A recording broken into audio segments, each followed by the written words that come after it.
Joking here. And it will more or less all the class of ships we have in the fleet, the exception of Regents and Quantum. And lastly, I'm so happy to be on board Allure. Yes, the Harmony is slightly larger, but it's not all about size, is it? Allure is the Allure. Thank you. After all, Captain, it's not the size that matters, it's the staff, right? That's what makes it the best ship in the fleet. Alright, so now we've introduced ourselves and you know who we are. Once again, we've got our cruise director staff over here, so if you've got a question, just raise your hand and they're going to come over to you so that everyone can hear your question. So, anybody have a question? Okay, good. Otherwise, I was going to say, if you can cut it short, we can all go get some food. Alright, so over here we've got DJs coming over. So for our first question, there we go. Yes, sir. Do we have our own desalination plant to make fresh water on the ship? Yes, we do. We have 4 units, distillation units, and we have 2 reverse osmosis units. We can produce more than double as much as we consume a day from the sea. So right now we are running 2 of the units, and that keeps the level in the tanks pretty steady.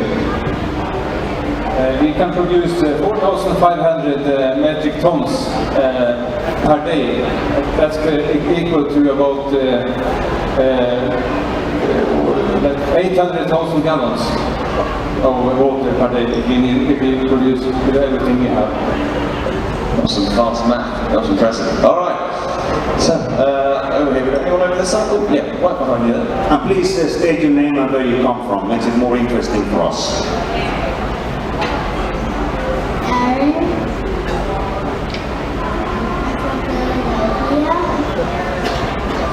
Who's driving the ship?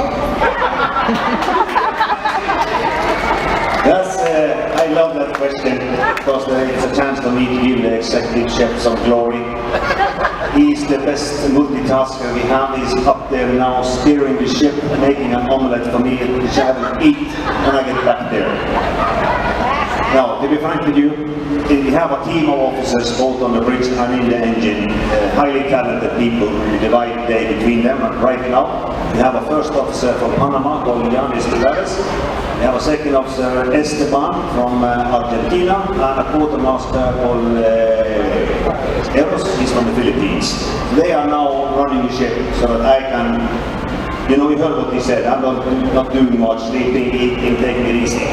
So they're doing it for me. Alright, DJ, over here, yes. Yes, madam. Right, we have lots of fabulous food. And we can eat until it's coming out of our ears. But what do you do with our waste? Well, the crew needs to eat too, so... We have an advanced wastewater treatment plant on board that takes care of all the waste streams. And that's a biological and filtration unit that takes out and filters all the solids out of the water, and when it comes out from this plant, it looks like this. It's clear like a regular water. What is left, the solid that is left over, is the burning incinerators, and that is how we take care of it. So that's that sort of waste. But Mr. Hotel Director, what about all the other? What about food waste and recyclables? Things like that. So, by now we've been doing the same run for quite some time, so the chefs, they have an idea of how much production they have to be ready with. Of course, it depends on how many guests we have on board and the demographic and so on. Having said that, with 6,200 guests, 10 to 2,200 crew members, there is not much leftover food. Whatever gets prepared, that it is not put out on the line for consumption. If it still remains in temperature inside the fridges, then we can send it down to the messes and then we use it down there. But again, as we said, it's very minimal the waste that we are having from leftover food. All right, thank you very much. So, yes, down in the front. Yeah, I'm Troy District from San Diego, retired Navy captain there, Captain. With the 4th Oasis class ship now under construction, any discussion on where you're going to home port? Are we leaving it in the Med? You know, the Chinese market is what the Chinese market is. Any thoughts you can share on where the fourth Oasis is going to go? Thank you for the question, Captain. You know, one thing, well, Royal Caribbean is good with many things, but what we are best at is keeping things secret, even for us. So this momentum of wow is there. Now, I know for a fact that our company is looking at any and every possible market. Give you an example, unfortunately we do not have too many ships in California, say on the west coast right now, because the market was not there for us. The fuel prices went through the roof, and in order for us to go all the way down to Acapulco and Cabo San Lucas, we didn't make any money. The company is looking and seeing if it's possible. The new Oasis class ships, we know that the Harmony is there now for the season. We will return to the Caribbean.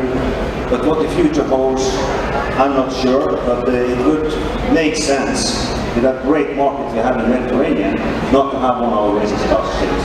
So that's the best I can do. I wish I could tell you more concrete. We had a chief officer on board here. Was up on deck helping the crew attendants, stacking chairs, and he picked up his telephone. That's probably why he was struck by lightning. He was hit, he fell down, he was unconscious for a day and a half, and he was back to normal. Tough guy. He was Canadian, by the way, not tough guy.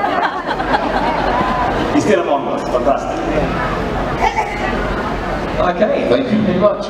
Okay, it's all right. Hello, my name is Silvana from South Carolina, and my question is, what is criteria, how do you determine to bring people at port of call, and how many times do you have a year hours? How often is happening? I wish I could say never, but that would not be the truth.